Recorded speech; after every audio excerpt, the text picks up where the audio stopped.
Easy enough. Well, hi, Jack. Hi, Nathan. Thanks so much for joining us here. I know it's different time. You're in Perth, Australia. What time is it there right now? Currently, it's 7:30 right now. 7:30. So I hope you had dinner already. Um, but really appreciate you coming out and joining us today, and then helping some people here and myself understand a little bit better what it's like to be a Vietnamese kid in Australia. Um, Now you go to Applecross Senior High School in Perth, right? That's correct. Great. And I hear you managed to reach the top five in your school or something like that. Yes, technically it's not top five. It's just the top 5% kids that achieve academic elect excellency. That's still pretty good, man, to be in the top 5%. And I mean, you've only been there for a couple of years. That's very impressive. Um, so I think it's important for kids here and for myself to get your opinion and understanding about a few things. Are you open to chatting a little bit? I'm all good. Easy enough. Um, Jack, tell me, what are some of the differences between Australian style schools and Vietnamese schools?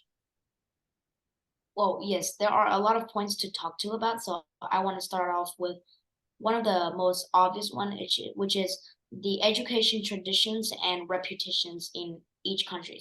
So in Vietnam, students are encouraged to take higher levels of education even after graduating uh, high school.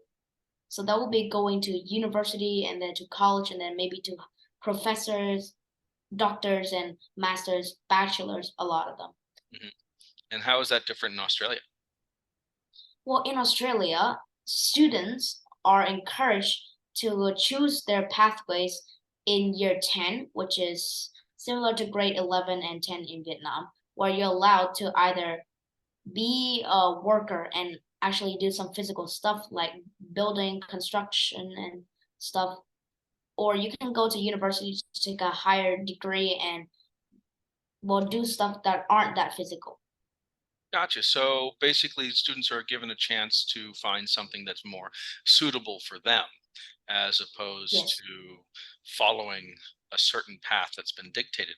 Um, what What do you think are some of the greatest challenges that are faced by Vietnamese students like yourself when they're adapting to a more Western style school like that?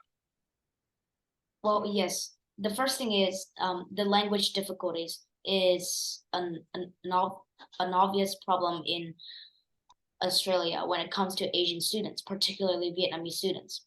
So the first thing when it comes to mind is that Australian has really strong accents and they're very hard to follow. And the next thing is, I'm sure many struggle with this. It's about the speed and how they talk. So my first time coming to Australia, they talked really fast, and I think I managed only about 50% of what they said. So it's gonna be really hard. And next, they use a wide variety of idioms for a lot of things. Idioms are definitely one of the toughest things that to learn in any language, but they're also one of the most fun, I think. And you also mentioned the talking speed. I know that I slow my speaking down here in Vietnam, so it must be very difficult. How did you face these challenges? Yes, so about how I deal with these talking speedy stuff. So I would have to train myself. I would have to watch videos about Australian speaking with very deep and tough accents that are from rural areas that are completely unfamiliar to me. And I put the talking speed to really high so that I have to train myself to follow the speed and actually make sense of what is happening inside the video. Interesting. Is that something you did here in Vietnam to prepare yourself? Yes, I have. So I studied Asilis, which is an American leading online platform in homeschooling with many educational contents and clear videos that provide students a lot of knowledge. So did that help? I mean, the speaking speed on Acellas is fairly normal speaking speed. Did that help you a little bit when you transitioned to Australian school? Yes, it really helped me a lot, and I benefited a lot from reading and learning those stuff on Asilas. Gotcha. It did you do anything else that helped prepare you to transition to school in Yes, Australia? yes. One of the main reason why I got in the top 5% of the high school, which is quite impressive, is that I was fortunate enough that my mother would give me a lot of scientific novels, and I read them throughout throughout the year or so. I would devote myself into an intense month of just read and read and read. But not only that, I also do like science workbooks and English workbooks to improve my English and gain more knowledge so that it would help me inside the Australian cultural culture. That, that's awesome. You did that. It's even more awesome that your mom is there to support you like that. Um, do you think now, looking at the two different styles, since you've been to school here in Vietnam, obviously, and now you've been to school in Australia, do you see one as being better than another? I would say that first of all, one of the philosophy I believe into it that things cannot be always bad or always good. There's always two sides in one topic. So I would say that despite Australian schools might sound a lot better to Vietnamese students, like there's not much homework. Yeah, to you're allowed to have open discussions with students, and you also get to learn a lot of stuff that will help you in the future, like scientific note taking, that you have to write summaries at the end, create questions, and use visuals and doodles to help you in learning. Hmm. But does that make it better? Not really. Actually, despite all of those things, Australia is actually ranked a lot lower than Vietnam in the academic rank.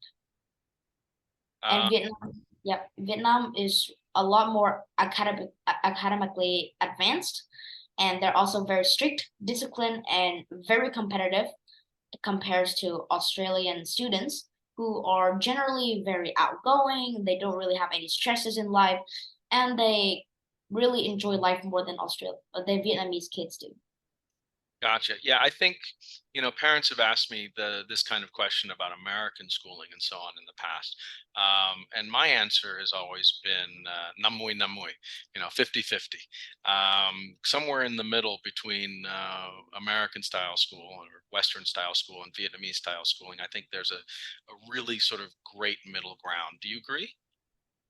I totally agree with you. I think it's also one reason why Vietnamese students tend to do very well, especially when they go to university in Western countries. Um, Now, you've obviously adapted very well. You're in the top 5% of your class, in a foreign school, in a Western school, in Australia after just a little while. Um, and you managed to do that by overcoming, I think, the biggest obstacle, which is language. And you talked a little bit about some of the things that you did to prepare to get there and some of the things that you did. Do you have any other helpful hints for learning English for Vietnamese kids?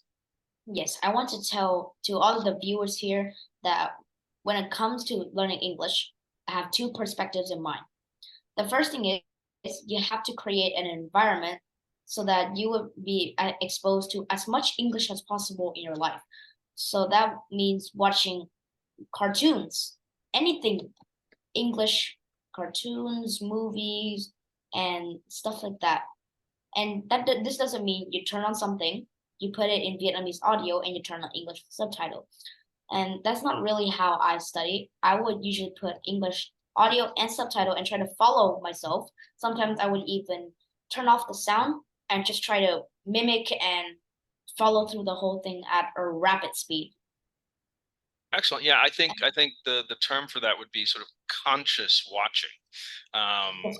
and being knowing that you're watching not just for fun, but also to learn. so that Ben 10 doesn't just become background noise and you Yeah. read the Vietnamese subtitles. Any other quick helpful hints? Yes, I would like to also dive further into this, and I would like to give out some hints for some of the specific um, fields in English. So the first of all is speaking. Speaking is the most important part in English as you need it to communicate. So what I would do, as I said before, I would watch those animations and try to follow through myself. I would also have I would also practice pronunciation from watching English videos and mimic them, especially hard words, and doing voiceovers for famous films when I was little, like the famous Minions, Karate Kid, and lots of stuff like that. My parents, who were extremely supportive and are actually a part of how I gradually came from a kid who knows nothing about English, just a little toddler who doesn't really know much about world, to this 12-year-old boy who is already getting 5% grades in Australia in such a short amount of time. They get me to join clubs, talk with friends, Western friends, and Western tourists. Whenever my mom would see someone walking down the street from Western societies, they would encourage me to talk with them, which is great because I've found my confidence Yeah, it very takes quickly. takes a lot of bravery to do that. I would just add one cautionary note is I would definitely make sure that the parents are around Yeah. when kids do that because you never know who you're going to end up talking to. Um, but any other? Just I didn't mean to interrupt you there, Jack. Go ahead. Yes, I would also go to events like which a lot of events like concerts, talks, and field trips with Western teachers, and also trying to compete into English competitions like Alo English, which has just finished, which I was fortunate enough to join with Kevin and Shona, but sadly went to Australia before the competition. But it was cool. I was very grateful for the time I spent with Kevin and Shona and how I gradually developed my English speaking skills.